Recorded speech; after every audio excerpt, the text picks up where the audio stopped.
Hello students, welcome to our YouTube channel. तो कैसे हो आप सब। आज हम अल्टरनेटिंग करंट की एक और लेक्चर वीडियो को लेकर आए हैं। लास्ट लेक्चर वीडियो में हमने कंप्लीट किया था सीरीज रेजोनेंट कंडीशन को, ठीक है, जिसमें हमने क्वालिटी फैक्टर और रेजोनेंस सिचुएशन और बैंडविड्थ के बारे में पढ़ा था। ठीक है, इस लेक्चर वीडियो में उससे आगे के टॉपिक को कवर करेंगे, जो कि बेसिकली हमारे होने वाला है average power in AC circuit. इस एवरेज पावर हम तीन डिफरेंट जो हमारे इसमें कंपोनेंट्स होते हैं, रेजिस्टेंस, इंडक्टेंस और कैपेसिटेंस, तीनों के अलॉन्ग पावर निकालेंगे और उसके बाद फिर जो हमारा कॉम्बिनेशन होता है एलसीआर सर्किट, उसके लिए पावर निकालेंगे।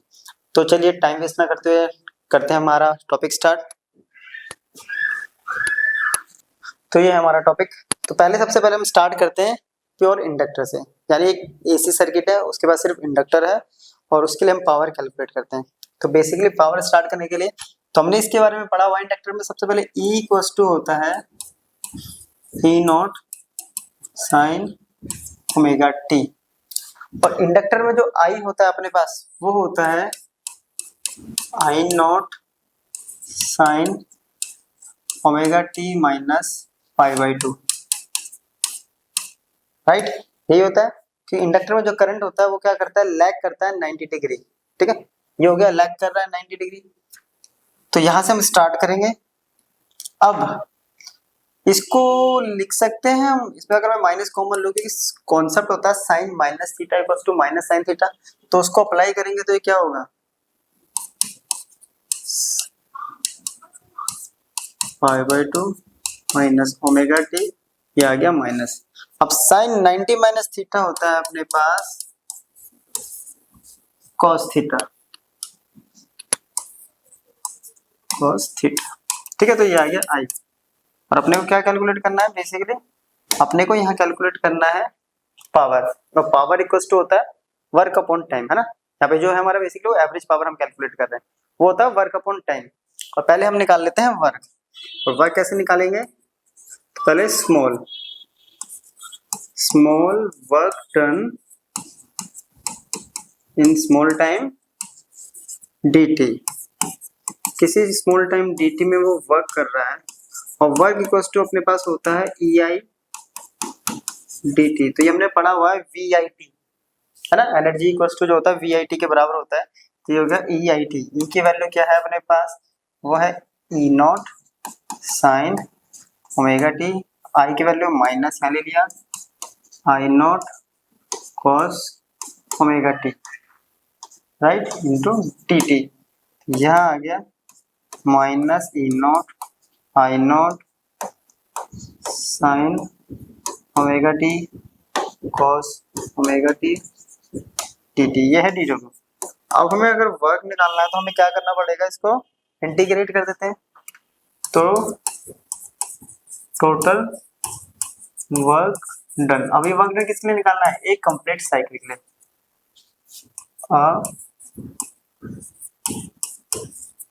कंप्लीट साइकिल, तो क्या होगा, निकालना है तो इसका हमें इंटीग्रेशन करना पड़ेगा। तो ये minus E naught I naught आ गया बाहर, अंदर रह गया sine omega T cos omega T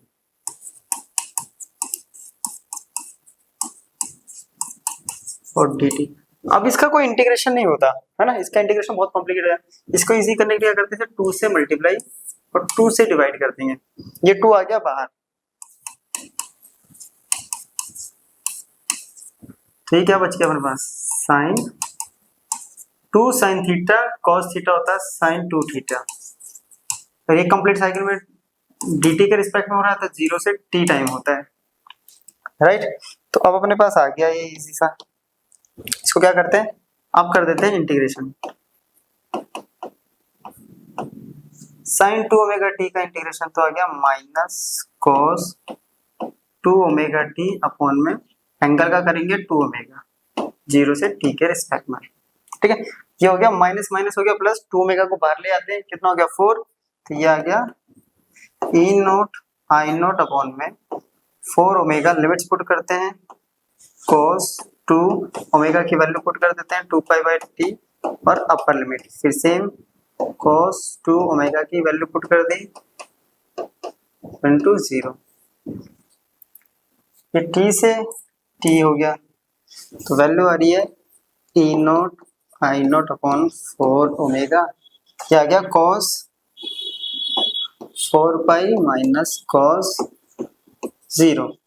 ठीक है, cos 4 पाई पता है, cos 4 पाई होता है 1, यहाँ रहा E naught I naught 4 omega, cos 4 pi होता है 1 और cos 0 भी 1, 0 0 गया 1 माइनस 1 0 इंटू मल्टीप्लाई 0।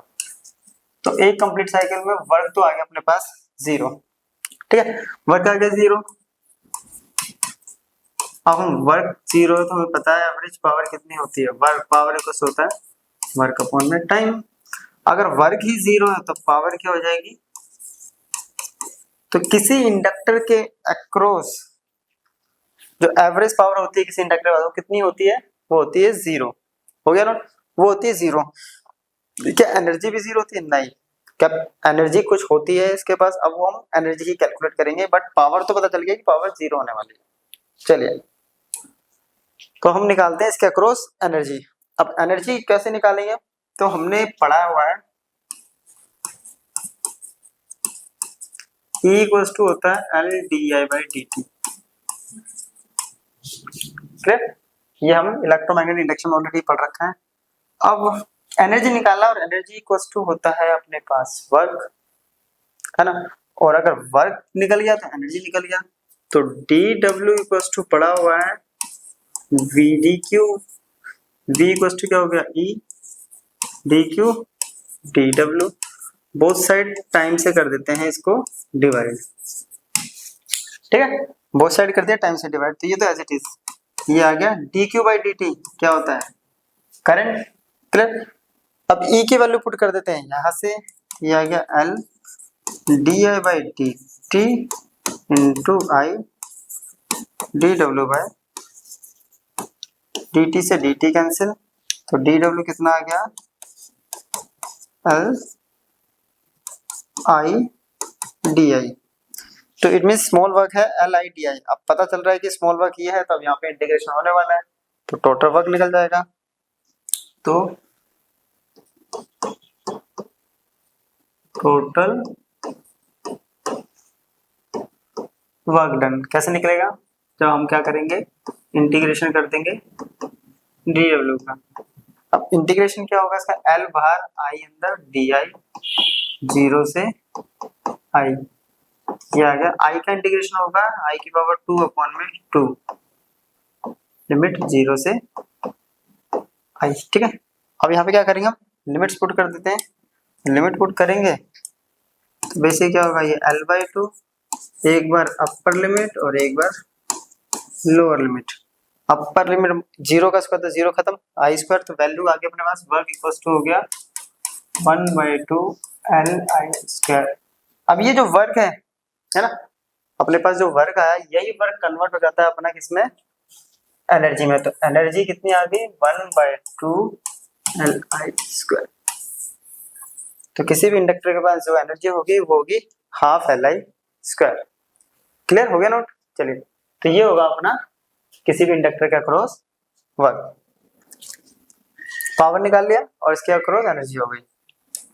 अब हम करते हैं पावर निकालेंगे किसी कैपेसिटर के पास कितनी पावर होती है एसी सर्किट में, है इंडक्टर हो गया, फिर कैपेसिटर, फिर हमें रेजिस्टेंस करना है, फिर तीनों का कॉम्बिनेशन जो है एलसीआर सर्किट करना है। अब बात करते हैं अगर कैपेसिटर, तो स्टार्ट वहीं से होगा अपना E इक्वल्स टू क्या होता है E not sine omega T, और I इक्वल्स टू होता है I नॉट साइन। अब इसमें क्या करता है, करंट करता है लीड, तो ये हो जाएगा ओमेगा टी प्लस सॉरी π/2 π/2। ठीक है, फिर से वही साइन 90 प्लस थीटा क्या होता है, ये होता है cos theta. Sine 90 plus theta भी क्या होता है अपने पास, कॉस थीटा होता है। अब स्टार्ट करते हैं।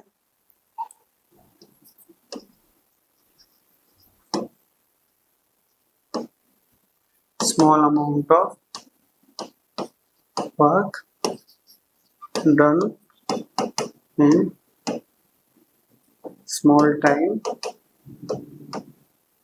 किसी स्मॉल टाइम dt पे हम इसके अक्रॉस स्मॉल वर्क निकाल रहे हैं ना, और वर्क कितना होगा वो dw इक्वल टू होगा E I D T. Again same concept, E की value E naught sine omega T, इसकी value I not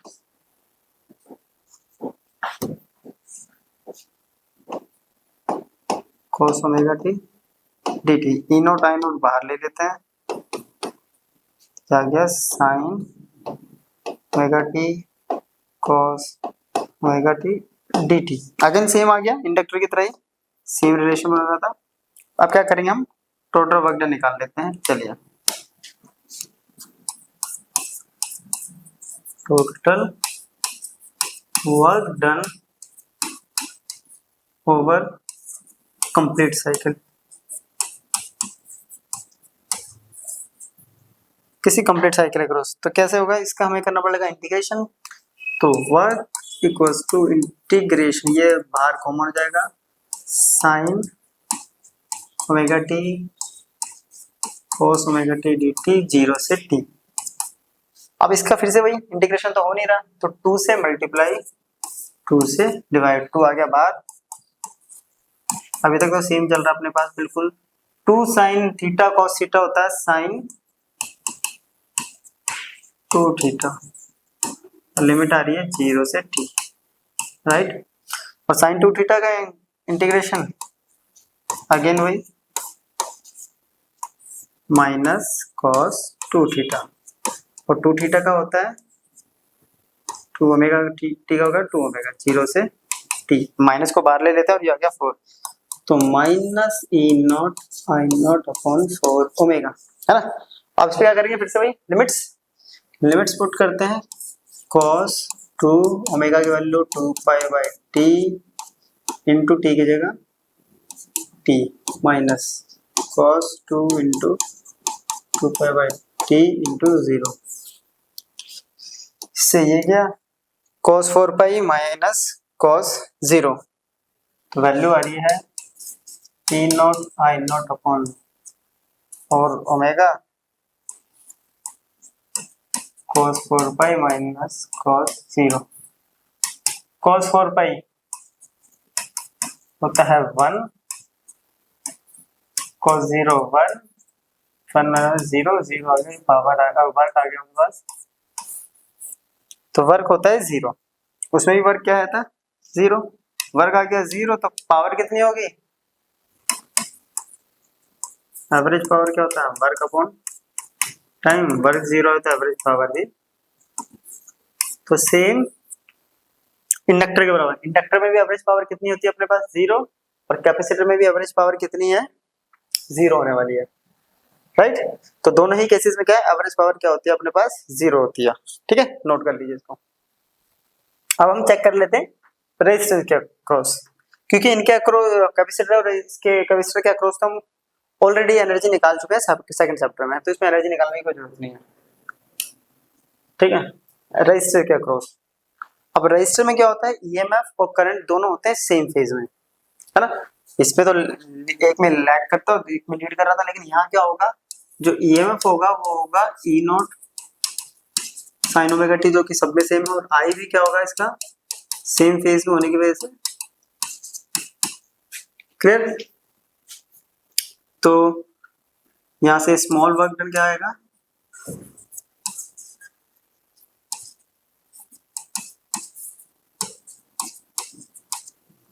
work done in small time dt, तो क्या होगा वो D W equals to E I D T, E naught sine omega T I naught sine omega T D T. तो ये क्या हो गया, E naught I naught sine square omega T D T. अब क्या करेंगे, फिर से वही same step, total work done, है ना। तो वर्क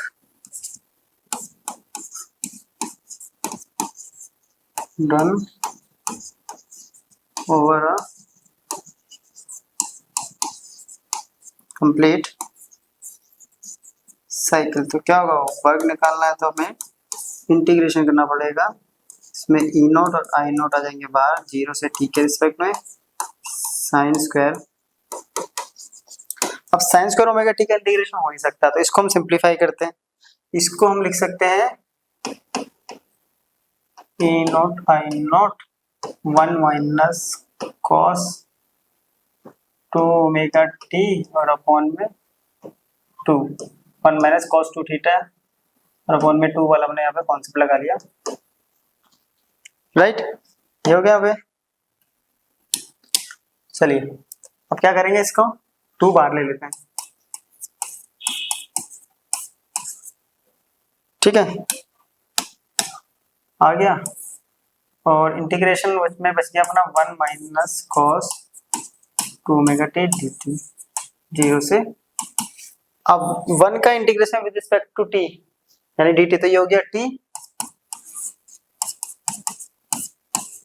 ये हो गया अपने पास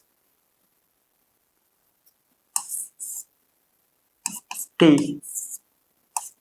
cos 2 ओमेगा t का हो गया sin 2 ओमेगा, यहाँ पे t भी था, t अपॉन में 2 ओमेगा, राइट। लिमिट आ गया अपने पास, इसके पास 0 से t, 0 से t। अब लिमिट पुट कर देते हैं, not I naught by T, T की जगह एक बार क्या करना है अपने को, अपर लिमिट और एक बार लोअर लिमिट। यहाँ 1/2 ओमेगा बाहर ले लेते हैं, ये हो गया sine 2 into 2 pi by T into T minus sine 2 into 2 pi by T to 0 से ये गया, क्लियर। तो ये अपने पास बच गया E naught I naught by 2 into T minus 1/2 omega sine 4 pi minus sine 0। अब साइन 0 होता है 0, साइन 4 पाई भी क्या होता है 0, तो ये हो गया 0 माइनस 0। तो अपने पास यहाँ जो वैल्यू बची है E naught I naught by 2, यहाँ बच गया T 1 minus 2 omega 0 minus 0, 0 minus 0 तो ये पूरी टर्म 0, तो ओनली कितना बच गया E naught I naught by 2 into T, ये आ गया वर्ग, ठीक है, ये वर्ग आ गया। अब अपने क्या निकालना है, पावर, राइट, और एवरेज पावर निकालना। पावर इक्वल टू क्या होता है, वर्क अपॉन टाइम, तो E naught I naught into T by 2, time से डिवाइड करेंगे तो ये कैंसिल, तो वैल्यू कितनी आ गई, पर इसको नोट कर लीजिए, वैल्यू आ गया अपने पास ई नॉट आई नॉट बाई 2। तो एवरेज पावर कितना आ गया अपने पास, वो आ गया E naught I naught by 2। But हमारे पास जो वैल्यू दे रखी थी ईएमएफ की, वो होती है आरएमएस के टर्म में, इसको भी कर लेंगे आरएमएस के टर्म में। अगर इसको कन्वर्ट करेंगे तो क्या करेंगे, इस 2 को लिख सकता हूँ मैं √2 इंटू √2, बिकॉज √2 इंटू √2 क्या होता है 2 के बराबर। अब ई नॉट बाई √2 होता है अपने पास ई आर एम एस, और आई नॉट बाई √2 होता है, तो यह आ गया पी एवरेज। पी एवरेज आ गया अपने पास E R M S into I R M S. It means पहले दो कंपोनेंट के पास क्या होता है, पावर नहीं होती है, बट रेजिस्टेंस के पास पावर होती है, और वो कितनी होती है E R M S into I R M S, है ना। इंडक्टर के अक्रॉस 0, कैपेसिटेंस के अक्रॉस 0, रेजिस्टेंस के across E R M S into I R M S. अब चेक कर लेते हैं एलसीआर सर्किट, चलिए एलसीआर सर्किट। तो ईएमएफ तो सबके लिए सेम है,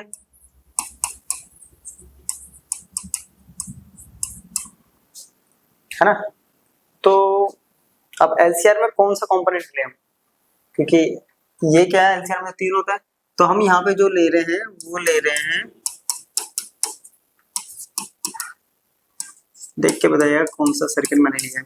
तो ये है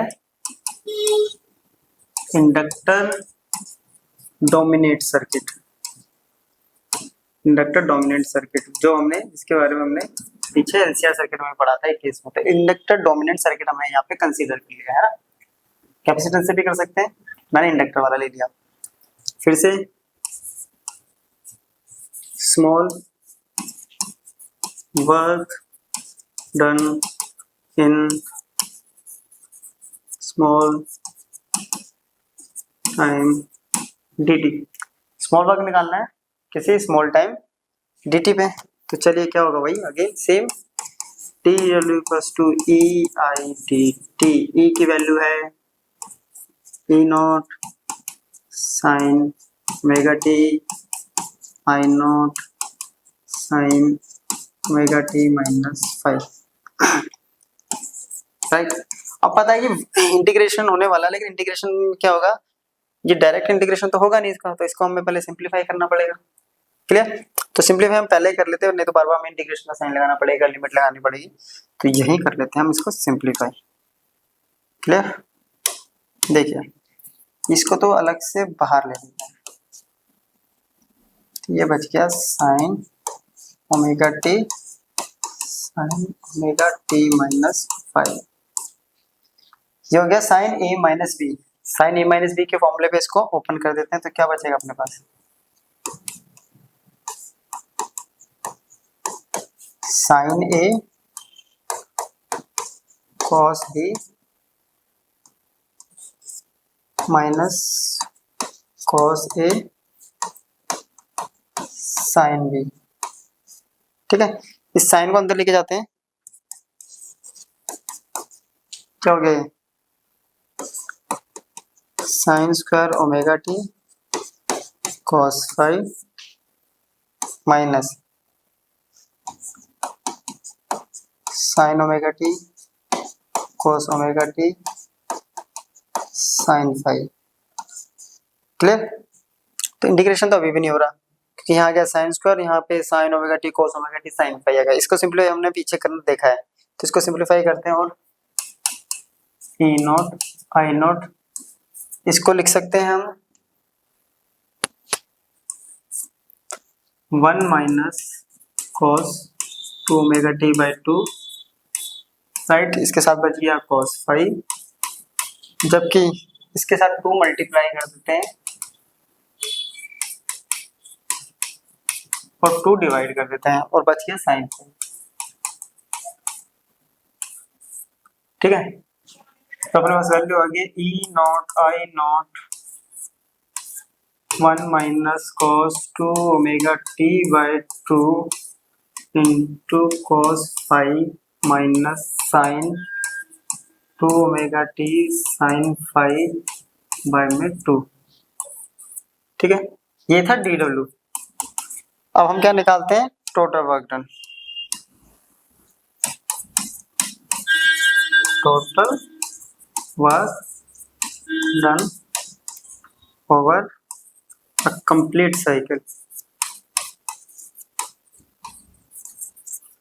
अब हम निकाल रहे हैं टोटल वर्क डन पूरी कंप्लीट साइकिल के लिए। ठीक है, अब टोटल वर्क डन अभी पता है अपने को कि हमें इंटीग्रेशन करना पड़ेगा, और ये कंप्लीट साइकिल में टाइम पीरियड होता है 0 से t, राइट। तो वर्क इक्वल्स टू 0 से, पहले तो ई नॉट आई नॉट ले लेते हैं बाहर, आई नॉट आ गया बाहर, इंटीग्रेशन हो गया 0 से t 1 minus cos 2 omega T by 2 into cos 5 minus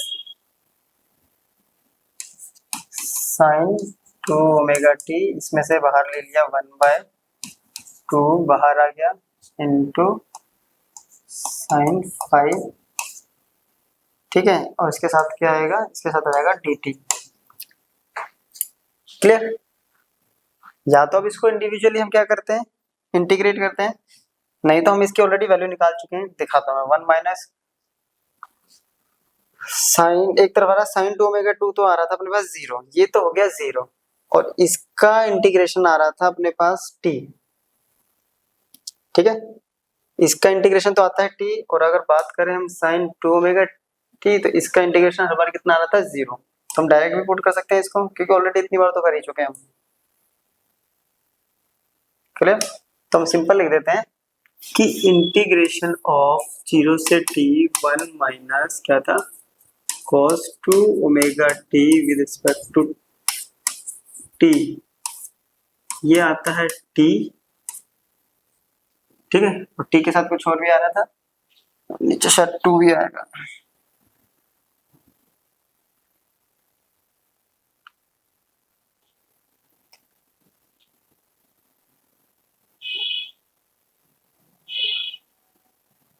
नीचे 2 भी बच रहा था, है ना, t/2, और उसका तो आ रहा था 0, इसका आ रहा है t/2, जबकि दूसरी तरफ है 0 से t, और इंटीग्रेशन अपने पास किसका करना है, ये रहा sin 2 omega t sin phi, sin 2 omega t upon में 2 इक्वल्स टू 0। तो अपने पास जो वर्क बचा है वो कितना बचा है, E0 I0/2, ठीक है, ये बचा है t/2 इंटू यहाँ बच क्या होगा cos phi, ये देखिए यहाँ बचा है ये cos phi, और ये आ रहा है 0, इधर बचा है sin phi, -0 into sin phi, ठीक है, 0 हो गया।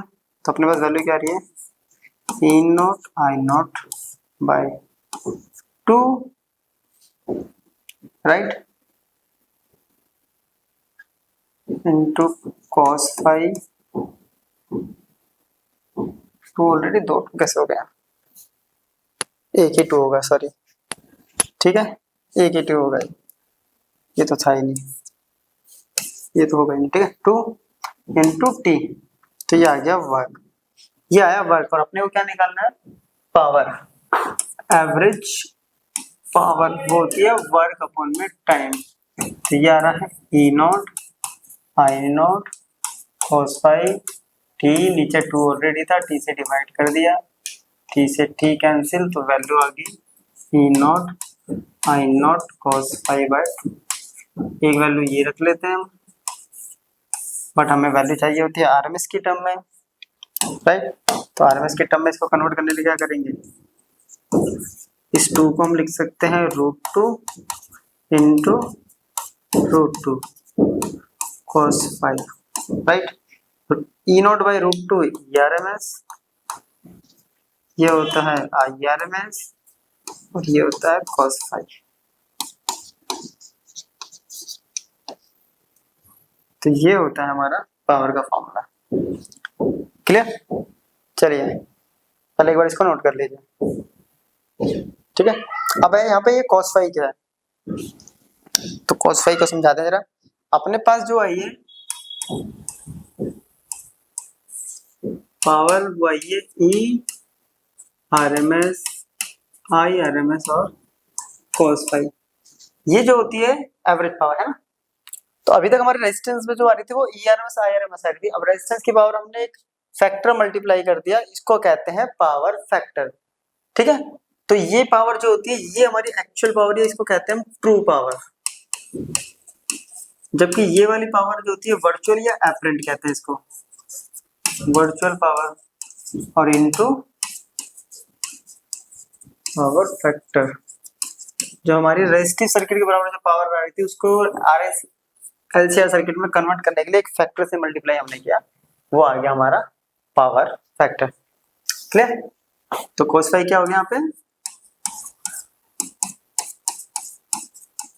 पावर,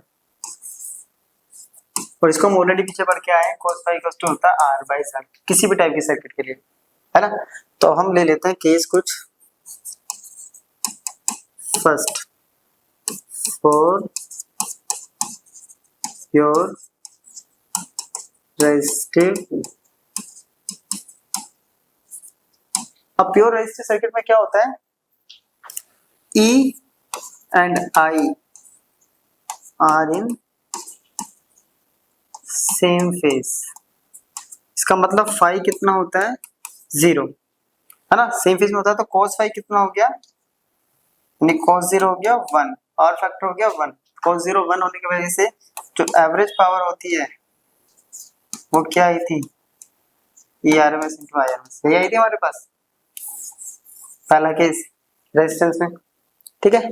और अगर इसको और सिंपलीफाई करना चाहें तो इक्वल टू क्या आएगा, आई आर एम एस को हम लिख सकते हैं E R M S upon में आर, क्योंकि प्योर रेजिस्टिव सर्किट में हमारा जो जेड होता है वो आर के बराबर होता है ना। तो जेड इक्वल टू आर होता है, ये होता है, तभी तो पावर इससे भी कर सकते हैं, जेड इक्वल टू आर, तो पावर फिर से अगेन क्या आ गई, true power equal to virtual power, और ई इंटू ई क्या हो गया, ई स्क्वायर, तो इसमें ये भी अप्लाई कर सकते हैं। पहला केस क्लियर। अब हम दूसरा केस देख लेते हैं। क्लियर, दूसरा केस कौन सा होता है, इंडक्टिव ले लेते हैं या कैपेसिटिव, इंडक्टिव सर्किट है, अगर प्योर इंडक्टिव, ये था प्योर रेजिस्टिव, ठीक है। तो यहाँ पे फाई कितना होता था, ये है ना, लैग करता है 90 डिग्री, तो cos 90 क्या होगा, 0। अब cos 90 0 होगा, तो cos 90 की वैल्यू भी यहाँ 0 आएगी, तो पावर कितना आ जाएगा, 0। तो इस केस में एवरेज पावर आती थी अपनी 0, ठीक है। और z cos फाई कितना हो जाएगा यहाँ, r बाई जेड, और z कितना होता है, R square plus XL square. Clear. तीसरा कैपेसिटिव सर्किट,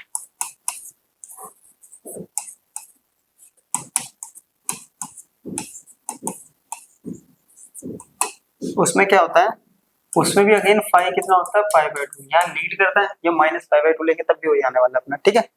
यहाँ लीड करता है अगेन cos पाई बाई 2 0 0, तो पावर कितनी आती है इसमें भी, जो कि हम कैलकुलेट कर चुके हैं, ठीक है।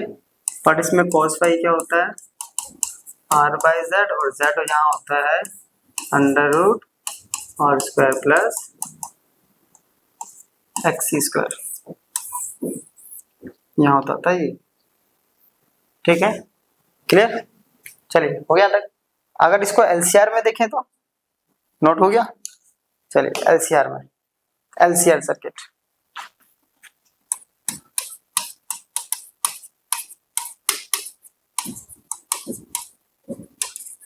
क्या कर रहे हैं हम, एलसीआर सर्किट के लिए हम कर रहे हैं। अब एलसीआर सर्किट में क्या होता है, power factor R by Z होता है, और जो कि होता है हमारे पास under root R square plus X L minus X का स्क्वायर। तो यहाँ cos फाई की कुछ वैल्यू हो जाती है, इसलिए यहाँ पे पावर 0 नहीं होती, इट मींस कुछ ना कुछ मल्टीप्लिकेशन में आता है, वहाँ मल्टीप्लिकेशन में कितना था पावर फैक्टर 1, इसलिए वो E R M S into I R M S आ रहा था, ठीक है। अगर रेजोनेंट सर्किट देखें तो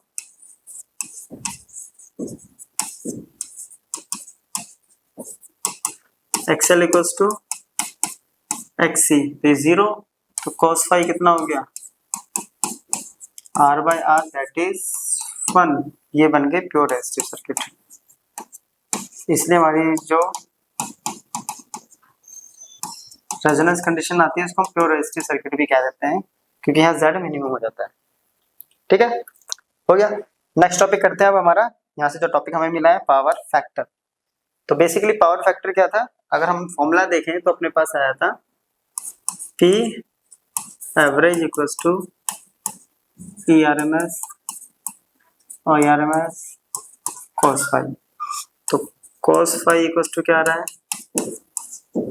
P एवरेज अपॉन में E R M S I R M S. तो cos फाई क्या पावर फैक्टर है, ये क्या होती है अपनी एक्चुअल पावर या ट्रू पावर, इसको हम कहते हैं, ये क्या है एपरेंट पावर,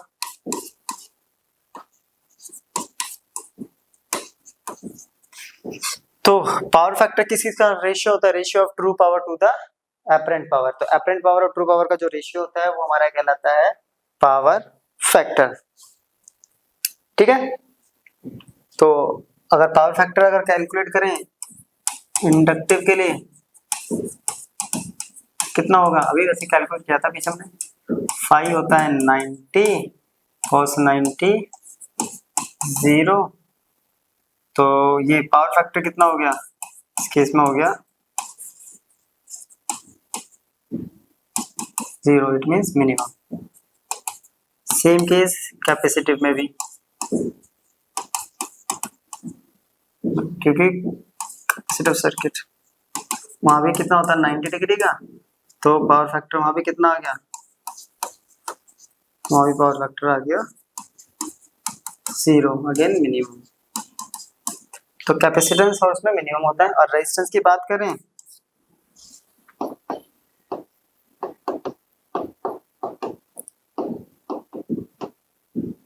सेम फेज में होने की वजह से फाई कितना होता है 0, है ना, और cos 0 होता है 1, तो पावर फैक्टर कितना होता है यूनिटी यानी मैक्सिमम। तो मैक्सिमम पावर फैक्टर किसके पास होता है, रेजिस्टेंस सर्किट के पास। तो ये इसकी मैक्सिमम वैल्यू। चलिए नोट कर लीजिए।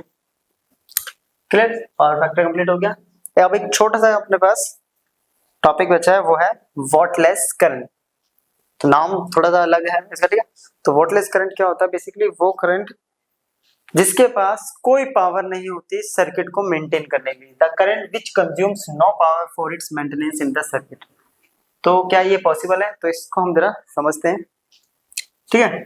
कैसे, तो अभी हमने एक फॉर्मूला निकाला था, P equals to PRMS IRMS cos phi, है ना।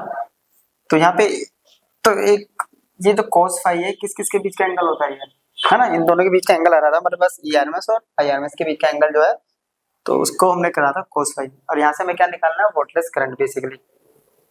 अब ध्यान से अगर देखें तो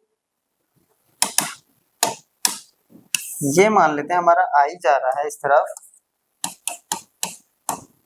इसको प्रूफ करके देखते हैं, और ये आ रहा है E, राइट। इन दोनों के बीच में एंगल है फाई। अब I को अगर रिजोल्व करेंगे तो एंगल के साथ वाला कंपोनेंट कौन सा होता है, IRMS cos फाई, और इसके परपेंडिकुलर कंपोनेंट वो होता है sin phi IRMS sin phi. अगर मैं अलोंग इस एक्सिस के अलोंग देखूं, जब कंडीशन क्या है कि IRMS cos फाई और ERMS क्या है, सेम फेज में है, ठीक है। तो ये कितनी वैल्यू हो गई अपने पास, इन दोनों के बीच का जो एंगल बन रहा है कितना बन रहा है, क्या है, ERMS and IRMS cos phi are in same phase, right. तो क्या होगा, इसका एवरेज पावर क्या हो गया, ये तो ERMS आ गया, ये रहा IRMS की वैल्यू क्या, IRMS cos फाई IRMS। अब इन दोनों के बीच का एंगल कितना बन रहा है, इन दोनों के बीच का एंगल बन रहा है 0 इंटू cos 0, है ना। ध्यान से देखना, ये है IRMS cos फाई, ये I का कौन सा कंपोनेंट है, ये वाला IRMS का। ERMS तो अपने पास सेम है ERMS। इन दोनों के बीच का एंगल क्या होता है cos, तो cos कितना है अपने पास 0, क्योंकि सेम फेज में फाई कितना होता है 0, cos 0 कितना होता है 1, है ना। तो यहाँ पे क्या आ रहा है अपने पास, ERMS IRMS cos फाई। तो इसके पास तो पावर है, तो वॉटलेस करंट तो हुआ ही नहीं है ना, इसके पास तो कुछ पावर आ गई है ना अपने पास, सॉल्व हो गया। तो दूसरा केस अगर हम देखें ये वाला कि ERMS and IRMS sin phi are perpendicular to each other. ध्यान से देखिए, ये कंपोनेंट करंट का और ये ERMS के बीच का एंगल कितना है, ये रहा 90, ये 90 है, तो इसका पावर क्या हो जाएगा, power equals to ERMS into IRMS sine क्या है फाई, और cos कितना है 90, cos 90 कितना होता है 0, मल्टीप्लाई करेंगे तो 0, तो पावर कितनी आ गई 0। तो वॉटलेस करंट बेसिकली कौन सा वाला हो गया, जिसकी वजह से पावर कितनी होती है, ये रहा। तो यहाँ पे वॉटलेस करंट कौन हुआ, तो IRMS sin फाई हो गया वोल्टेज करंट, चलिए नोट कर लीजिए।